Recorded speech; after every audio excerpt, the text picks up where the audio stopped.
seja bem-vindo à Live JR. Um prazer bater esse papo com você que nos acompanha pelas multiplataformas digitais da Record TV, isso pelo Jornal da Record, Record TV e portal R7. A gente vai falar sobre a tragédia em Petrópolis. Depois de 20 dias dessa tragédia, as primeiras ações emergenciais começam a ser tomadas pelas autoridades governamentais. E, claro, o noticiário nos últimos dias se voltou para a guerra na Ucrânia, como não poderia ser diferente, mas nós achamos primordial abrir esse espaço aqui para debater os desdobramentos, a gente contar o que já se sabe até aqui, também atualizar os números dessa tragédia. Então, eu já chamo de cara a participação para esse debate do repórter do Rio de Janeiro, Silvestre Serrano. Silva, bem-vindo, você que participou, né, dessa cobertura tão difícil ali nos primeiros dias e também já há um balanço atualizado sobre a tragédia. Exatamente, Camila. É um prazer estar aqui novamente na live do Jornal da Record. Um abraço também ao professor Antônio Guerra. Estivemos lá logo assim que a chuva caiu, foi um temporal, um verdadeiro temporal. Isso aconteceu em poucas horas, uma chuva realmente muito forte e, lamentavelmente, 233 pessoas perderam a vida. 4 pessoas ainda estão desaparecidas. Esses são os últimos números da Defesa Civil e da Prefeitura da cidade de Petrópolis e também do Corpo de Bombeiros. Eu estive lá já na quarta-feira de manhã, a chuva aconteceu na terça-feira a partir das 4 horas, e eu tive a sensação de um verdadeiro déjà vu. Por que eu digo isso? Porque eu estive lá na tragédia serrana de 2011. Ou seja, as chuvas, as fortes, intensas, as chuvas muito intensas, também causaram muita destruição na região serrana. E isso provocou também muitas mortes, muita destruição, e 3 cidades, basicamente 3 cidades foram muito afetadas, não só Petrópolis, mas Teresópolis, pega meu telefone lá. Principalmente Nova Friburgo. E a sensação que eu tive dessa vez é que Petrópolis ficou igualzinha a Nova Friburgo em 2011. Ela ficou extremamente machucada. Uma cidade muito bonita, cidade imperial, conhecida aqui como cidade imperial, e que ficou completamente pegar o meu bloco, arrebentada e devastada e a caneta que está em pela cima. lama e também pelos deslizamentos de terra das encostas. Silva, você já conta mais para a gente? Eu vou apresentar aqui os nossos 2 convidados, que é o professor Antônio Guerra, professor do Departamento de Geografia da Universidade Federal do Rio de Janeiro, e o tenente-coronel Gil Kempers, secretário de Defesa Civil de Petrópolis. Aliás, Kempers, eu acho que, não sei se você sabe, mas você já está no ar com a gente, e então vamos aqui nessa live contar e atualizar esses dados. Bom, é um relato muito difícil de ser ouvido, né? Porque é uma tragédia que se repetiu. Professor Guerra, diante de tudo que a gente viu e discutiu nos últimos dias, né? O que pode ser feito e por que nada foi feito antes disso tudo acontecer? Bom, boa tarde a todos, obrigado pelo convite. O Silvestre falou que ele esteve lá desde 2011 e eu tenho estado desde 1992, Silvestre, um pouquinho antes ainda. Eu tenho dados aqui desses anos todos, né? A Defesa Civil deve ter também, e a gente não gostaria que isso continuasse, né? Justamente o trabalho que se desenvolve na universidade, no meu caso, na Universidade Federal do Rio de Janeiro, no Departamento de Geografia, é no sentido de a gente poder agir preventivamente. Daí, nós fizemos um mapeamento em conjunto com a Defesa Civil. Na época era um major, não estou lembrando o nome dele agora, hoje em dia ele já é tenente-coronel também, esqueço o nome dele, é bastante atuante, e nós fizemos um mapa para o Quitandinha, né, o bairro do Quitandinha, um mapa de risco a deslizamentos, encaminhamos à prefeitura na época. Esse trabalho foi desenvolvido entre 2008 e 2010, encaminhamos à prefeitura. Em 2011 veio a grande catástrofe da região serrana. Só no Vale do Rio Cuiabá morreram 71 pessoas e em Petrópolis ao todo foram 76. Mas em 2013, o que não foi tão noticiado assim, porque o número não foi tão grande, mas em 2013 morreram 33 pessoas no Quitandinha e justamente na área em que nós havíamos mapeado como área de muito alto risco a deslizamento. E botamos como recomendação remoção das famílias daquela área e construção em outra área. Nada foi feito, 33 pessoas morreram. Em 2018 se fala pouco, foram 4 pessoas que morreram, e agora em 2022, 233, provavelmente 237, já que 4 pessoas continuam desaparecidas. Nós, da universidade, não queremos que isso continue a acontecer. O trabalho que a gente vem desenvolvendo é para que a Defesa Civil possa agir preventivamente. Esse é o nosso objetivo. Tenente Coronel, o senhor ouve a gente já? Sim, estou ouvindo muito bem o relato do meu colega de universidade aí. Ah, que ótimo. Então, eu queria saber o seguinte, parece que há relatos de que em um morro só foram encontrados mais de 100 corpos. E a gente está vendo que os cientistas, os pesquisadores já haviam demonstrado o risco para essas áreas. O que você pode dizer do que você viu ali em relação ao solo, ao resgate desses corpos e a situação que você encontrou ali logo depois que os morros vieram abaixo, aquela enxurrada tomou conta da cidade? Bem-vindo à live.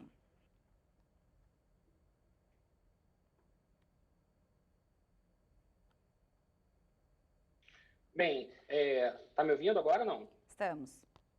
Pode falar.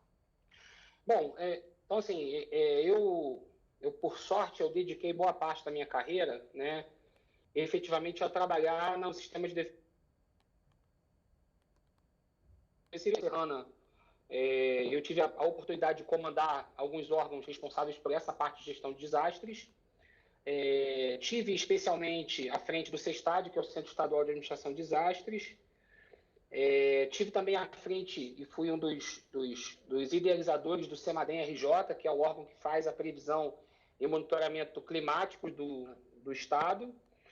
E fui um dos idealizadores, juntamente com os demais órgãos, do sistema de sirenes, que é hoje uma ferramenta que ela é eficiente e eficaz para que as pessoas consigam ser retiradas em determinadas situações com relação a risco geológico, desde que mapeadas, né, e descritas as regiões de risco, onde você consegue fazer essa visualização. Então, em Petrópolis, são hoje 18 comunidades com sirene, classificadas como risco 4, que é o risco mais alto da condição geológica.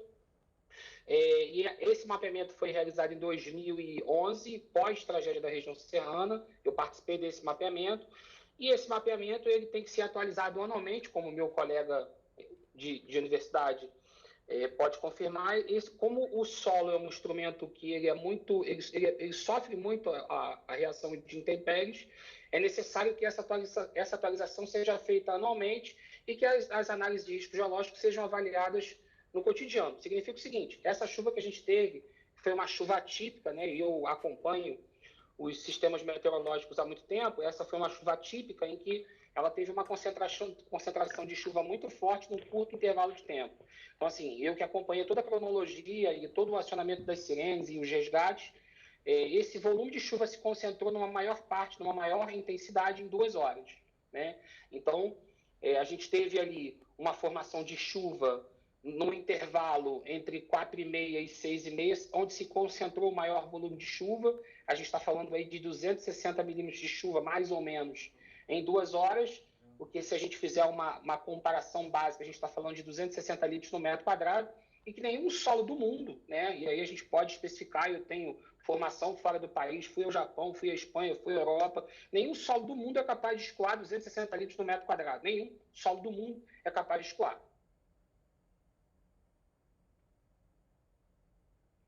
Travou o Tenente Coronel Kemper. Voltou. Vamos ver se a gente consegue restabelecer a comunicação. Enquanto a gente vê, então, o sinal do tenente... Você rediscutir o planejamento urbano da cidade, você rediscutir... fazer uma ocupação do solo. Gente, dá para cortar o som? Oi, tá ouvindo? Não, é que você está travando, tenente. Eu vou pedir, então, para a gente tentar ver o que está havendo com o seu som e a gente vai seguir aqui com a live. Eu peço um minutinho da sua atenção, que a gente vê esse probleminha técnico. E aí, eu jogo para o Silvestre agora. Se você tiver alguma pergunta, Silva, manda ver. Tá, eu gostaria de perguntar para o professor Antônio Guerra. Professor, existe alguma característica especial no solo da região serrana de ser mais sensível ou alguma composição que dê ou que traga uma informação diferente aos técnicos, no sentido de que ela não suportaria uma determinada quantidade de água? É obviamente que o tenente-coronel aí deu um valor expressivo, né? Seriam 260 litros num espaço de metro quadrado, e aí nós temos a pergunta que se faz lá na região serrana, qualquer chuva me parece ser perigosa, independentemente do tamanho que ela vai cair. Existe alguma informação no que diz respeito à questão geológica da serra? Na realidade, não é só a questão, as pessoas dão um peso muito grande à questão do solo e falam muito na questão geológica. Nós que somos da geografia falamos na questão geomorfológica, né, que são justamente os processos erosivos e de movimentos de massa que acontecem. Não depende apenas do tipo de solo. O tipo de solo ali, a principal característica dele, independentemente dos seus componentes químicos e físicos, é que é um solo muito raso. Muitas vezes ele tem 30, 40, 50 centímetros de profundidade. Então, as construções estabelecidas no solo raso, ele se torna instável, porque a água que infiltra nesse solo, rapidamente ele atinge a rocha que está embaixo dele. Em alguns deslizamentos que a gente viu, deslizou e a rocha já está aflorando ali. O solo é muito raso. Então, essa é uma característica que a gente tem que levar em consideração. Além disso, o tenente-coronel conhece bem também, as encostas são muito íngremes. Eu tive lá, você esteve lá na quarta, né, Silvestre? Eu tive na sexta, 2 dias depois de você. E percorri tudo que eu pude percorrer a pé. Parei o carro ali no centro histórico, andei o máximo que eu pude andar a pé. E tomei muitas medidas de declividade com a bússola de geólogo, né? Que é uma bússola Brunton, que a gente chama, e muitas das construções que foram destruídas, elas estavam em encostas de 50 a 60 graus de declividade. 70 graus é mais ou menos isso, minha gente. Subir a pé já é quase impossível, muito difícil. Como é que alguém consegue construir casa numa declividade dessa? Então, é a combinação de fatores. É claro que a chuva foi um fator detonador, lubrificante disso tudo, mas a prefeitura deixar construir casas em áreas de declividade acima de 45 graus, porque acima de 45 graus já é considerado área de preservação permanente. Então, é ilegal construir acima de 45 graus. Tem que demolir, eu sei que é um desgaste muito grande para a prefeitura, e realocar em outras áreas. A declividade em si já é um fator limitante para a construção. E muitas das casas, eu andei ali pela Rua 24 de Maio, pela Rua Nova, pela Rua Tereza, né? Rua Tereza não, ela não é tão íngreme, mas a Rua 24 de Maio e a Rua Nova, onde aconteceram muitas mortes, as encostas onde as casas foram construídas, além de elas estarem muito grudadas umas nas outras, não sobra espaço para nada ali, minha gente. Tem as servidões, aquelas escadarias, né? E por ali cria o que a gente chama do efeito dominó. Quando uma casa cai, ela começa a derrubar outra, que derruba outra, que derruba outra, e vai levando de roldão tudo. E muitas vezes o que a gente vê no final é a rocha aflorando ali, a rocha que está a meio metro, a 40 centímetros, 60 centímetros de profundidade. Então, esse é um risco iminente. E que a gente diz que tem que se levar em consideração o estudo geomorfológico. É um risco geomorfológico que a gente coloca. Justamente um risco relacionado aos processos externos. A geologia estuda mais os processos internos, a geomorfologia estuda mais os processos externos. Então, esse risco geomorfológico é um fator importante para a gente atuar preventivamente para que novas catástrofes não venham a acontecer, independentemente do total pluviometro que aconteça no município de Petrópolis ou qualquer outro município brasileiro. Bom, eu vou chamar quem está nos assistindo aqui. Permite fazer uma complementação? Claro. Só um minutinho, só deixa eu chamar... Eu consigo tramitar nos dois mundos, né? Chamar então, as pessoas aqui para participarem. Eu faço parte do mundo acadêmico, Eu estou no mundo acadêmico, eu sou professor universitário, e eu também estou no mundo real, que é o mundo da prefeitura e do mundo do dia a dia, do cotidiano, né? De como as coisas acontecem e de como se processa. Eu poderia afirmar aqui que 60% do município hoje é área de risco. Assim, a gente está falando de localidades em que você precisa entender a condição geológica disso, entender essa análise de risco e, a partir daí, buscar os processos para você mitigar as análises de risco. Então, esse é um processo que a gente agora, né, e aí eu posso falar que nesse último ano que eu estive à frente aqui, a gente conseguiu, com muito esforço, aumentar a capacitação, aumentar a resiliência da população, aumentar o treinamento, e que muitas vidas foram salvas nesse processo agora, em que a gente tem a informação de pessoas que deixaram suas casas, que foram para os pontos de apoio pelo acionamento das sirenes, mas que esse é um processo de risco que acontece no mundo inteiro. No Japão, você tem lá o tsunami, quando a sirene é acionada, as pessoas se deslocam para um ponto seguro. No Chile, isso só acontece quando tem um vulcão. Na região serrana, o ideal é você minimizar a condição de risco, é você conseguir, aonde você tem fatores geológicos que consigam ser alterados através de infraestrutura e desenvolvimento de obras de macrodrenagem, ou então desmonte de rochas, ou então que você consiga fazer uma estabilização de blocos rochosos e que você consiga minimizar os riscos em algumas condições. Isso pode ser feito através de obras de engenharia e investimento, mas existe realmente uma parte em que não pode ser habitado, em que às vezes a classificação de risco geológico ele ultrapassa essa classificação que a gente atribui como aceitável, que é até o risco 4. Mas esse é um processo que ele não é um processo imediato, esse é um processo que tem toda uma questão de envolvimento sociopolítico, não é uma coisa simples de se fazer. Eu falo isso porque na academia, do ponto de vista técnico, é muito simples. Todo mundo que está aqui sai, mas a gente começa a viver uma outra realidade. Por exemplo, hoje, a gente começou a evacuar uma série de regiões, e aí, por exemplo, a gente tem hoje em abrigos 900 e poucas pessoas. E nós conseguimos, através de um apoio do governo do estado, do governo do município, uma parceria, você suplementar aí o aluguel social para que essas pessoas se desloquem e que possam morar em outras localidades. Só que você não tem 500 casas para alugar em Petrópolis, você não tem 600 casas para alugar em Petrópolis. Então, assim, você precisa fazer um rearranjo urbano, né, para que você consiga tirar essas pessoas. A prefeitura já disponibilizou um terreno fora da área de risco que você consiga construir ali, mas isso depende de todo um processo político, de que você consiga fazer a construção, aportar recurso. E aí, num primeiro momento, hoje, a gente se concentrou basicamente na resposta imediata ao desastre. Ainda estamos na busca de corpos. Hoje, acabamos de ter uma chuva forte agora na cidade, acabou de chover forte, onde a gente deu o primeiro toque das sirenes, fechou o protocolo internacional de salvamento, foi enviado o SMS, emitido o boletim meteorológico.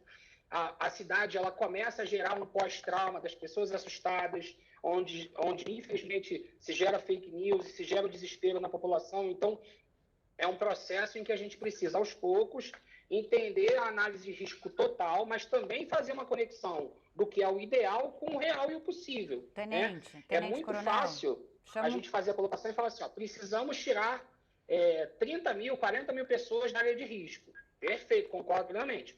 Realocá-las onde? Onde você faz isso num curto espaço de tempo? Mas é isso que as autoridades têm que pensar, né? Pelo que aconteceu de 2011 para cá. Eu posso responder pelo que eu estou vivendo hoje. Eu posso responder pela minha gestão enquanto secretário. Eu não posso responder por 2012, 2013, 2014, 2015. Eu até trabalhava no desastre, mas numa outra função, como bombeiro, na condição de resgate a gente. Tenente Coronel, hoje, mas o senhor me ouve? Muito maior. O senhor me ouve? Não, claro que, de fato, o problema existe e ele tem que ser solucionado, até porque o que a gente está falando são 230 e quantas mortes? 233 mortes até agora. 233. E a gente está falando de 900 pessoas desalojadas. Quer dizer, a impressão que todo mundo tem é a de que as pessoas, não há prevenção e sempre há um gasto para situações emergenciais depois da tragédia acontecer. Vocês estiveram lá, você trabalha aí também, tenente, e aí sabe que tem pessoas sofrendo, pessoas que têm que reconstruir a vida, né, que estão vivendo de doações até agora. 60 mil toneladas de lama, de escombros já foram retiradas ali dessa região. É um trabalho incansável, a gente está falando de 20 dias quase, desde a tragédia.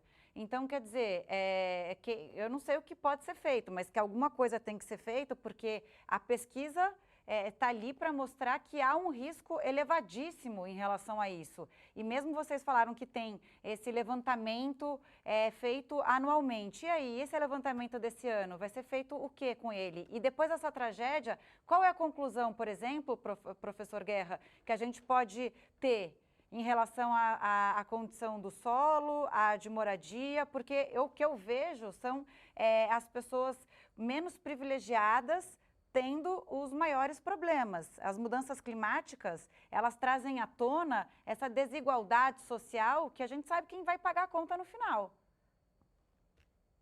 Tá, muito boa. Se me permite só fazer uma observação, Petrópolis tem uma peculiaridade. A gente tem casas de alto padrão que foram afetadas também. Nós tivemos óbitos em localidades em que as casas são de alto padrão construtivo. Mas bem menor, então, né, assim, isso, Tenente Coronel? Bem menor. Bem menor, mas assim, se a gente fizer um comparativo também, a gente tem muito menores casas em alto padrão. Mas, assim, é o que a gente precisa trazer de discussão. A colocação do risco geológico, para em Petrópolis, a colocação do risco geológico, ele não escolhe bairro. E eu digo mais, tem localidades em que você não tem o risco geológico, você tem o risco hidrológico. Tenente Coronel, então, concordo com o senhor. Eu acho que também tem esses morros e aí as nuvens ficam represadas ali. A gente viu isso, né? O Silvestre sabe melhor do que ninguém. A tragédia vem do céu. Você olha, devia dar um desespero quando eu via todo mundo ali naquela situação, os bombeiros, defesa civil, trabalhando sem parar para tentar resgatar alguém com vida. Infelizmente, poucas pessoas foram encontradas com vida, né? Mas a hora que você olhava ali, a gente estava transmitindo isso ao vivo, você olhava para o céu, você viu o risco iminente de uma tragédia acontecer ali em segundos, em minutos. Então, eu queria que o professor Guerra falasse sobre isso, né? O que efetivamente tem que fazer para se prevenir, para que a gente não veja cenas se repetirem. Tá, obrigado pela pergunta. Quer dizer, nós da geografia, nós nos preocupamos com o meio físico. Nós trabalhamos com risco geomorfológico, não trabalhamos só com risco geológico, né? Com a dinâmica externa, que é muito importante, mas nós trabalhamos também com o risco social. A geografia trata também da área social, econômica e física, né? E por isso, eu volto a insistir, o que você tinha falado, Camila, pela minha experiência, conheço Petrópolis já desde 1991, quando eu voltei do meu doutorado na Inglaterra, então já são 31 anos trabalhando sobre essa perspectiva, né? E o que eu tenho visto, o coronel disse que também pessoas com casas, né, muito bem construídas, pessoas ricas, perderam suas casas, perderam suas vidas. Mas pelo que eu conheço de Petrópolis, de andar pelas servidões, de andar pelas ruas, de andar praticamente por todo o município, o que a gente observa é que as pessoas que têm um poder socioeconômico maior e têm mais acesso à informação e a técnicas de arquitetura, de engenharia, de geotecnia, etc., elas podem se precaver mais, elas conseguem fazer obras de drenagem, que são caríssimas, elas conseguem fazer muros de arrimo, independentemente de apoio, auxílio financeiro da prefeitura ou do governo estadual. Elas têm mais formas de se defender do que as pessoas mais pobres.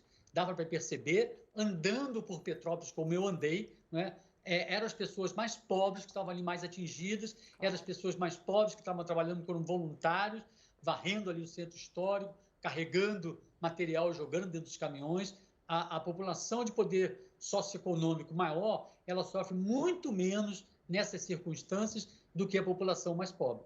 E é a população mais desassistida, e o que eu costumo dizer, a grande maioria não está ali por opção, ela está ali por falta de opção. Se ela tivesse essa opção, ela escolheria uma outra área para morar. Então, o poder público entra no sentido de acolher o que nós da universidade, que também vivemos o mundo real, não vivemos só o mundo teórico, não. A gente vai para campo, né? A gente vai para campo com os nossos alunos, com os nossos graduandos, com os nossos mestrandos, com os nossos doutorandos, com colegas do Brasil e do exterior, né? E a gente vive a realidade. A gente não vive a realidade só da imagem de satélite, a gente vive a realidade de campo também, que nós precisamos coletar amostras, georreferenciar, levar essa amostra para o laboratório. Então, todo o trabalho que a gente desenvolve no Departamento de Geografia da UFRJ, ou boa parte dele, quando a gente devolve para a prefeitura, parece que a prefeitura não toma atitude nenhuma. Porque esses mapeamentos, essas análises todas, inclusive decodificando de uma forma mais simples, para que os técnicos consigam entender, não é aquela linguagem mais hermética da vida acadêmica, né? Aí no mundo real mesmo, né? E mesmo assim, esses trabalhos não são levados em consideração. Senão, um número muito menor de pessoas teria morrido. Silvestre, pode fazer um comentário. Eu gostaria de fazer uma pergunta para o senhor. O senhor, há poucos instantes, deu a seguinte informação: que 60% da população vive em área de risco aí em Petrópolis. Da tragédia de 2011 para cá, houve alguns métodos, houve aperfeiçoamento dos métodos de informação da retirada das pessoas, do ponto de vista de tecnologia, né? Saímos da sirene, avançamos para SMS, hoje temos as mensagens instantâneas. A pergunta quantas pessoas formam esses 60% na cidade? Outra pergunta em cima disso. O chamado risco 4, que seria o pior de todos, quantas pessoas estão nesse risco 4? E se é possível avançar em sistemas de comunicação além do que temos hoje, e se é utopia retirar esse pessoal daí, pelo menos a turma do grupo 4, porque a sensação que me dá é que quando tivermos uma nova chuva, estaremos lá novamente realizando o mesmo trabalho. A Defesa Civil, o Corpo de Bombeiros, a imprensa, os técnicos especializados. O que pode ser feito a partir disso e diante dessas perguntas que eu fiz aqui para o senhor? É para o secretário? Oi, voltou aqui. Oi. Oi, pode continuar. Coronel, eu não sei se o senhor ouviu a minha pergunta. O senhor deu a informação que 60% da população vive em área de risco. Esses 60% representam quantos mil moradores? E quantos desses 60% estão na chamada área 4? E se é possível retirar essas pessoas ou fazer um programa mais rápido de realocação desses moradores para áreas mais seguras, já que quando tem essa tragédia, o dinheiro chega à prefeitura, mas infelizmente ele não acaba sendo totalmente utilizado. Foi o que vimos da tragédia de 2011 para cá. Então, eu vou dividir também em etapas a resposta, né? Eu posso depois pegar em dados, eu não vou ter o valor exato aqui de famílias que residem em risco 4, mas, assim, uma parte dessas pessoas estão em risco 4, tem pessoas que estão em risco 2, tem pessoas que estão em risco 1, tem pessoas que estão em risco hidrológico, assim por diante. A gente classifica o risco nas mais diversas áreas e tem pessoas mais afetadas pelo risco ou menos afetadas pelo risco. O ideal é as pessoas que são classificadas com risco 4, que elas sejam retiradas dessa área, e aí, tecnicamente, a gente tem 18 pontos que são potencialmente associadas a essa condição de risco. Então, assim, vários processos já foram desenvolvidos com relação a isso. Então, assim, algumas dessas pessoas já foram retiradas e realocadas em conjuntos habitacionais que foram feitos em 2 gestões passadas, em 3 gestões passadas, e que são realocadas e colocadas de novo numa condição de maior segurança e menor risco geológico ou então risco hidrológico. A questão, eu concordo plenamente com o professor e mestre, com relação a retirar essas pessoas da condição de risco, é o melhor dos mundos, né? Essa é a melhor condição, você retirar essas pessoas de uma condição de risco. Porém, a gente enfrenta, muitas vezes, outros intempéries que são agentes que dificultam esse processo. E aí, eu vou dar um exemplo claro disso, né? Todo mundo, nesse momento, está muito afetado com relação à tragédia e tem essa informação. Mas eu convido os senhores a, daqui a 6 meses, num período de não chuva, comparecerem aqui na cidade e entenderem como é que é um processo de ocupação de uma comunidade. Hoje, se eu chegar ali e der um alerta e tirar as pessoas de risco, elas vão sair. Só que, infelizmente, tem pessoas que moram em casas que foram interditadas e já deveriam ter sido demolidas, e elas invadem e entram com uma ação judicial para que essa casa não seja demolida. Então, a gente tem que entender que esse é um processo que hoje existe esse entendimento do risco, porque é uma coisa imediata, é uma coisa que nós estamos vendo. Daqui a 6 meses, quando a gente voltar naquela casa para demolir, vai entrar o Ministério Público, vai entrar a ação tal, e porque não pode demolir a casa. Então, e aí, na condição de risco imediato, todo mundo entende a emergência, mas passado esse risco imediato, muitas pessoas não conseguem mais enxergar esse risco. Então, assim, é um processo de conscientização da população com relação à cultura do desastre. É entender que essas pessoas têm que ser retiradas. Eu já tive particularmente em casas em que a casa foi interditada e a pessoa se nega a sair porque tem todo um envolvimento emocional. Não, essa casa foi a minha avó que fez e que não vai sair e que não vai cair, e que a gente precisa fazer essa remoção, e muitas vezes não é uma situação simples de fazer. Eu concordo quando existe uma lentidão do governo com relação a isso, mas a primeira lei de defesa civil, a primeira lei que faz o entendimento dessa visão com relação a quais são os atores que têm as suas determinadas funções é de 2012. Até 2012 não existia legislação. E a gente consegue entender que vários processos evoluíram de lá para cá. A resposta foi mais organizada, a gente conseguiu fazer uma previsão melhor, conseguiu fazer uma informação melhor. Você mesmo comentou que os processos de comunicação com a população melhoraram, ainda tem como melhorar, né? A minha equipe técnica hoje já pensa soluções, visualizando o que a gente passou, como melhorar esse processo de comunicação, como melhorar o alerta, como melhorar a previsão, por exemplo. Uma coisa que é básica nesse momento é ter um radar para a região serrana. E que isso já foi verificado que é necessidade. A gente conseguia identificar essa chuva de topo de nuvem que a gente não conseguiu ver. A meteorologista ela deu alerta pelo feeling dela, porque os radares não pegaram essa informação. O SMS que foi enviado às 3h24 antes da tragédia, e as sirenes quando foram acionadas antes da tragédia, foi pelo feeling da equipe, pelo entendimento técnico de que existia uma condição atmosférica que ela era atípica. Mas se você precisamos melhorar o sistema de comunicação. Esse é o próximo passo. O sistema de comunicação, a informação, o monitoramento, aumentar as demandas técnicas que você consiga ter um recurso técnico melhor. Vou dar um exemplo claro quanto a isso, tá? O Japão, que é um país bem menor que o Brasil, né? Se a gente fosse considerar geograficamente, o Japão é do tamanho de Goiás, e ele conta hoje com 48 radares. Ou seja, ele consegue pegar as camadas de nuvem, consegue fazer uma previsão e um dado meteorológico muito mais eficiente. Então, assim, se a gente for pegar historicamente hoje, radares adaptados para essa condição aqui, a gente tem só o radar de Sumaré e os 2 radares que cobrem o estado inteiro, agora, mas que eles reduzem essa capacidade. Peço um minutinho. Tudo bem, a gente precisa melhorar a tecnologia para esses alertas e tudo. Os próprios especialistas dizem que a chuva naquela intensidade não era esperada em tão pouco tempo. Agora, de fato, especialistas apontam falhas na prevenção. As sirenes tocam e os moradores, eles saem? Eles sabem para onde eles devem ir?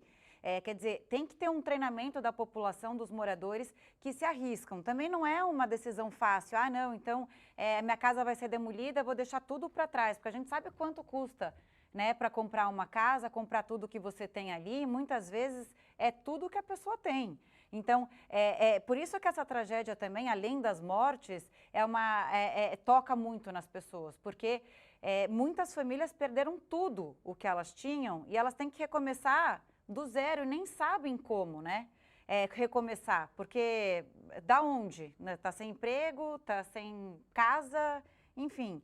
Aí eu tenho umas perguntas aqui. A Cida Oliveira, de pessoas que estão participando com a gente está chegando ao fim dessa live, tá? A gente vai dar uma estendida pequena, mas agora a gente vai ter que falar um pouco mais rápido. Cida Oliveira pergunta, todos os anos é a mesma coisa, por que não muda? Tem a Paula Gaia aqui, ó. Houve prevenção para a população antes das chuvas de verão em Petrópolis? E a Mari Santos, pelo Facebook da Record TV, o Prefeitura quer pagar auxílio de aluguel para quem perdeu suas casas. Será que só esse auxílio vai resolver alguma coisa? É a pergunta da população que está vendo isso acontecer novamente. Então, primeiro, assim, esse trabalho que eu posso responder no último ano, ele foi realmente feito, né? Então, a gente revisitou as comunidades com o sistema de alerta e alarme e outras comunidades que não têm o sistema de alerta e alarme. Foi feito, de novo, o mapeamento das rotas de fuga e as rotas alternativas para que as pessoas, no momento de acionamento da sirene, elas pudessem se deslocar para os pontos de apoio. Então, foram montadas equipes de acolhimento nos pontos de apoio que funcionaram, abriram. Então, toda essa estrutura de defesa civil, que ela funciona não só com a ação da defesa civil, mas com a ação de outras secretarias envolvidas, como a Secretaria de Educação, a Secretaria de Saúde.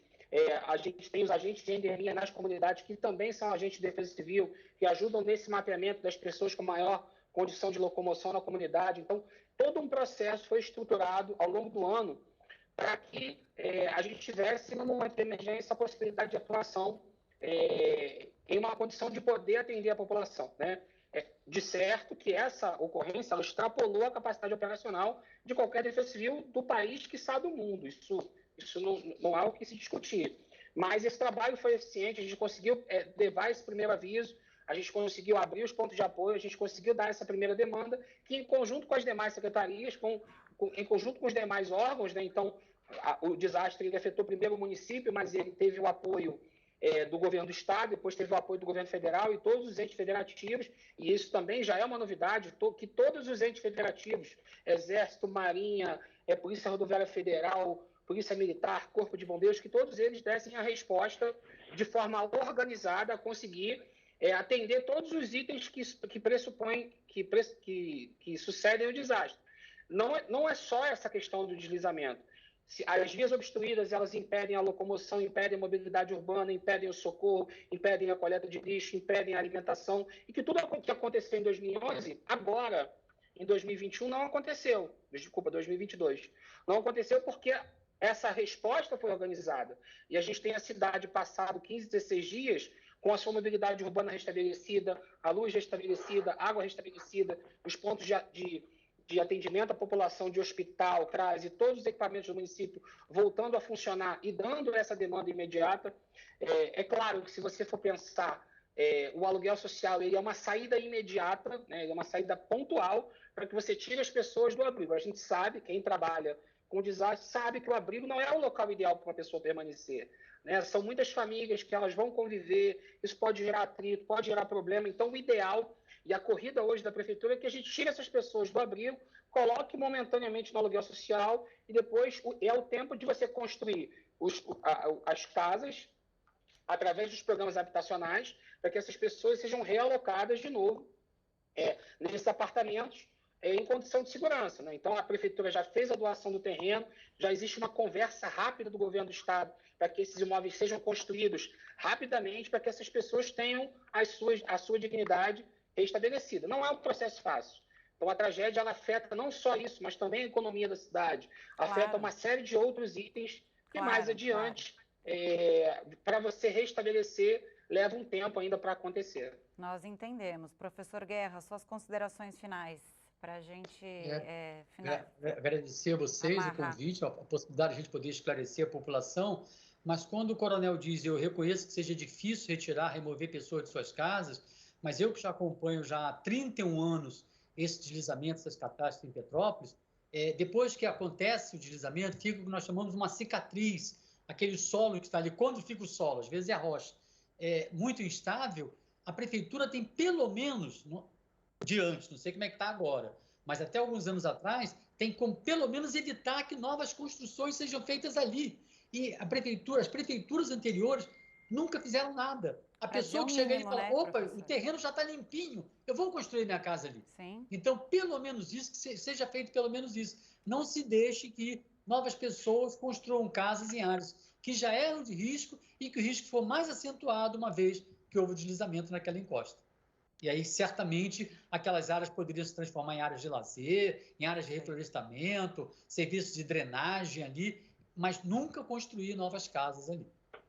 Tá certo. A nossa live JR desta sexta-feira chega ao fim, um assunto que tem muitos desdobramentos, né, e muito a ser debatido ainda, já pensando em prevenir e não em ações emergenciais, porque o gasto que se tem para prevenir, muitas vezes é bem menor do que depois para você tomar ações emergenciais para isso, né? Para colocar a cidade de novo, a economia girando, as moradia para as pessoas voltarem à rotina normal. E uma região que merece muita atenção, né, Silvestre? Agradeço aqui a sua participação. Se tiver alguma coisa para falar também antes do fim, por favor, o espaço é seu. Tá, eu só agradeço a participação, lembrando que Petrópolis tem uma situação realmente muito diferenciada. Ela tem problema nas encostas e ela também está no fundo de vale, quer dizer, vem a terra que vem do deslizamento da encosta e a água que inunda as casas por causa das residências que estão exatamente próximas aos rios, aos córregos, que são chamados os fundos de vale. E eu me solidarizo aqui com as 233 famílias que perderam seus parentes e também com quase 1.000 pessoas que hoje estão desabrigadas. Agradeço mais uma vez, um abraço ao Coronel Gil e também ao professor Antônio Guerra. Até mais, Camila. Até mais. Eu que agradeço. Então, eu queria agradecer também ao Antônio Guerra, professor do Departamento de Geografia da Universidade Federal do Rio de Janeiro, e também ao Tenente-Coronel Gil Kempers, secretário de Defesa Civil de Petrópolis, que gentilmente nos atendeu aqui. Muito trabalho a ser feito aí, mas você parou a agenda do dia para trazer essa discussão e as atualizações para a gente. Obrigada, viu, para vocês dois. Obrigado, gente. Boa tarde. Obrigado. Vou voltar agora. A gente teve a ocorrência de chuva, então a gente tem uma equipe já rodando a cidade para ver se teve alguma ocorrência remanescente e vamos voltar para as operações. Tá bom? Boa tarde a todos. Boa tarde. E essa foi a Live JR. Até sexta-feira que vem. Tchau, tchau. Tchau, gente. Boa tarde.